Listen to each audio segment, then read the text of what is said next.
General Patton's going to make a speech to his troops. Men, we have been ordered to march into the jungle, where we will establish a fortress for liberty and justice.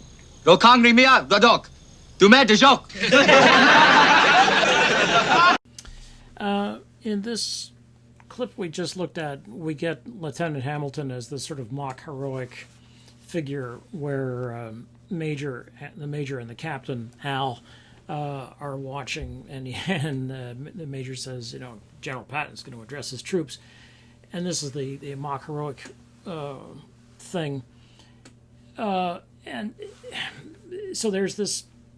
What's going on here again is this. There's always the film is always going back and forth between what has happened in World War II, really as the most sort of the place where America was great. This is the America that wants to be great again. That's the idea. White America fighting a justified war against an evil enemy and so on, that stuff. And then the present, where it's not clear at all who are the bad guys and how can you tell them apart, and what are you doing, and it's all too complex. So the world has become a more complicated place. The world was plenty complex in World War II as well. It's just that the stories we've told about it have tended to be simplistic, and that's still true. But so what's happening is that the major and the film is asking us to see Vietnam in the context of World War II. Like, what does it look like? And the major sort of, he's got this sarcastic, more sort of kind of ironic take on it, that this is not World War II. There's nothing at all like it. It's nothing at all like it. And the Vietnamese soldiers know crap when they hear it, and so when Cowboy translates the sort of truth and justice, they just burst out laughing. And so that's the end of so much for fighting for democracy. It's like that's not what they're fighting for. Okay.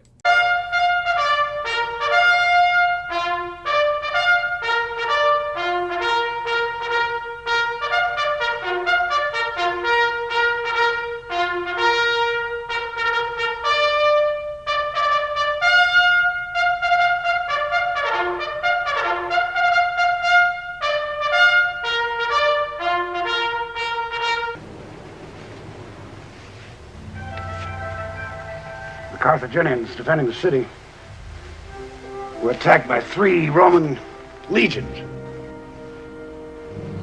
Carthaginians were proud and brave, but they couldn't hold. They were massacred.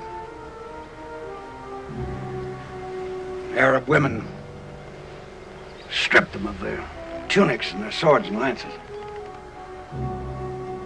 The soldiers lay naked in the sun. 2,000 years ago.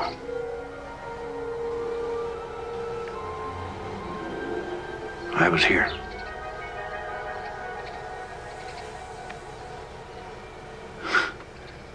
You don't believe me, do you, Brad? You read French, Corporal? Fairly well, sir. I think it refers to the Battle of Thermopylae. Remember us, he said to me.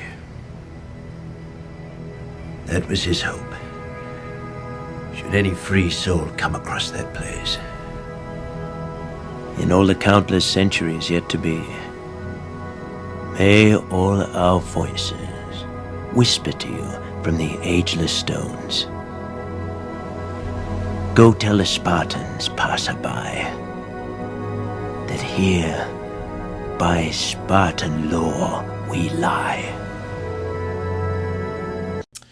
All right, I put together 2 little tiny clips from Patton, which was an incredibly powerful and important film. It's powerful because George C. Scott does such a good job of showing this famous and famously crazed sort of general. I mean, these generals are often just nuts. They by the time they get to be 4-star generals, They nobody has told them no in probably over a decade. They are completely ensconced in the world of the military, which is all chain of command, which means that they don't meet people who are senior to them, basically.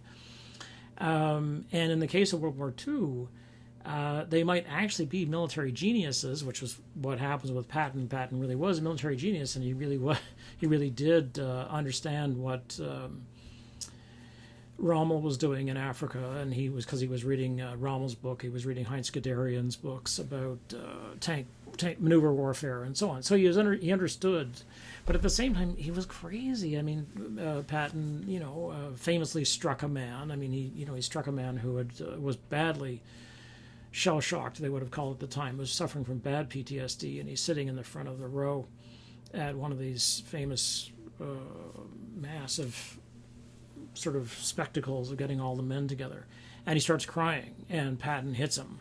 And even then, in the middle of World War II, striking a soldier like that, who was obviously in distress, where Patton calls him a coward, was no. Even God basically couldn't get away with it. MacArthur was like this. Patton was like this. Montgomery, the British genius general, and so Patton was actually forced to apologize through the fleet. God, what a what a thing. And so, but at the same time, he was this military genius. So I've showed you the early little sections, the opening, where you see the camera is just a brilliant opening of this film, where here's the man, who designed his own uniform and is still wearing the cavalry jodhpurs and the whole thing, and he's got this helmet on, and he's got all of these decorations by the bucket, and he's got this sash and the cavalry sword, which the cavalry is. They used to be. I don't know if it's still part of the uniform, but I think you're permitted to wear it as part of the official. You can wear this in your dress uniform. And the camera, focuses on sort of all the incredible, here is a military star. Like, this is what a military rock god looks like. So here's the guy. And then there's the story of the Carthaginians, the sack of Carthage, where, and Patton believed that he had been reincarnated, and he was a reincarnation of various different military people who had lived. I mean, I'm serious about this stuff, So I'm showing you this because this is from a famous 1970 film just called Patton. It won 7 Academy Awards. The thing was just sort of embraced as being and he is one of these magnificent bastards. I mean, this is sort of the, you a magnificent bastard. And listen particularly in this clip, maybe go back and look at it again, where he's remembering the past, and you'll hear the trumpet sounding. And the trumpet's going to be picked up and played again by whoever did the music. I can't remember. Sorry about that. At the graveyard scene in Go Tell the Spartans, which I include here so you can actually hear. What I want you to do is pay attention to the music, because it's the music here which is giving away what they're doing. And so they're basically calling on the sort of the haunting quality of the past dead, that Patton is making this connection with Carthage and another military disaster. And he says, I was here, I was here, Brad. This is Omar Bradley, who will ultimately outrank Patton and be considered a soldier's soldier and much less of a showboat and so on. And we'll have a military vehicle named after him, the Bradley fighting vehicle. Although Patton had a tank named after him as well. The M48 Patton was actually used in Vietnam, ironically.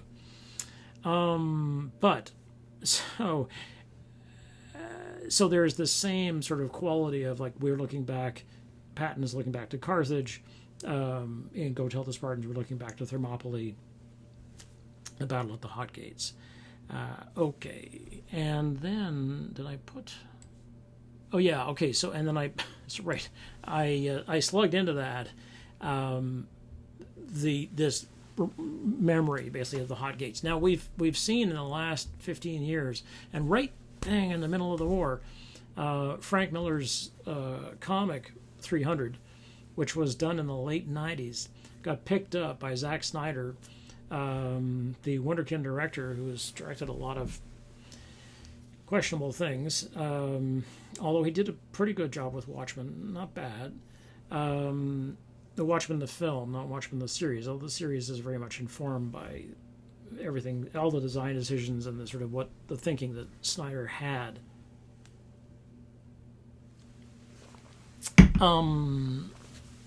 So there is this, here is the sort of representation in 2005 of the remember us, go tell the Spartans, thou who passest by, that here are obedient to their law as we lie. This is one of the many, many translations of the Simonides, little couplet, rhyming couplet, which is used as the epitaph here. So here it is, sort of as, straight up, and there's the Leonidas, apparently crucified in this, by the Persian arrows, and, the monsters, the savages. Okay.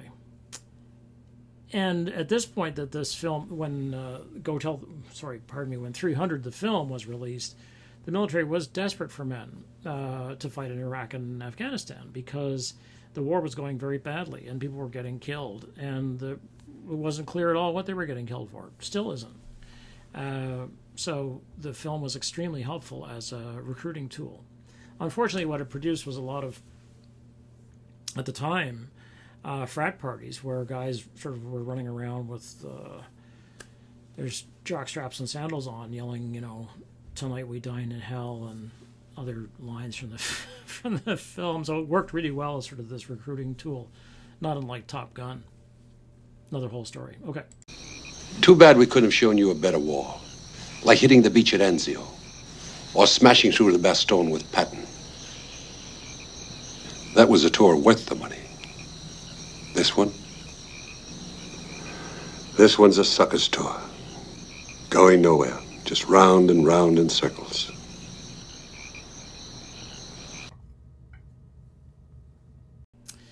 I've sort of clipped together two little pieces to make the ending of this thing, where what's important about this section, this is what I've been talking about, is basically the mythic importance of it, is that the film is trying to undo the myths that, and point out the myths that essentially led to Vietnam, that led people to Vietnam, and that kept them there.